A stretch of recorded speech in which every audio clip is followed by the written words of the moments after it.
Are you looking for a great way to incorporate vegetables into your diet?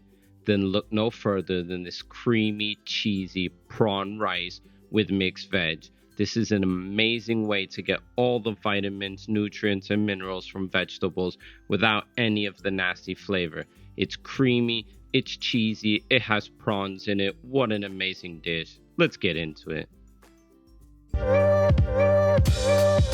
You want to start by adding some low-calorie cooking spray to a pan, and to this we will be adding 400 grams of frozen prawns, 250 grams of frozen mixed veg. You want to let them both defrost, and then we'll be adding 150 grams of washed uncooked rice, 15 grams of tomato puree, 400 mLs of stock. I'm using vegetable stock. Then we'll season this with some onion powder, a bit of garlic powder, some mixed herbs, and a bit of salt. But if you already think there's too much, feel free to omit this. That's not a problem. Also, if you're enjoying this content, don't forget to like and subscribe. I really appreciate it.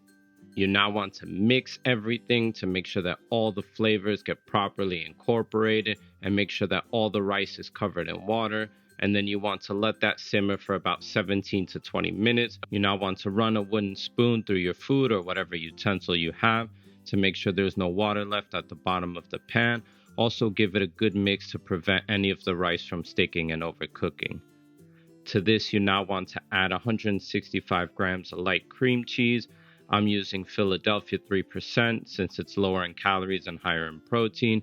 Give this a good mix and make sure to incorporate all of the cream cheese into your rice. It's going to make it so creamy, so tasty. And then add 100 grams of shredded mozzarella. This is going to make it even creamier and cheesier. It's going to be such an explosion of flavor in your mouth. You're really going to enjoy this one. Look at how creamy and cheesy this dish is. Look at that cheese pull with all of these vegetables, making it healthy, vitamins, minerals. Now for the macros, the whole thing comes out to about 1,056 calories. What I like to do is to split it into 2 portions. However, you can divide it into more if you want to reduce the number of calories and the size of your meal. For each individual serving, you're going to get 53 grams of protein, 77 grams of carbs, 13 grams of fat, 657 calories. This is an amazing dish, so creamy, so cheesy, so perfect for these winter nights. And there you have it, the creamy, cheesy prawn and vegetable rice, one of my favorite dishes to make. If you enjoyed this, don't forget to check out my other videos. Also, please don't forget to like and subscribe to the channel. It really helps me out. Thank you so much and have a wonderful day.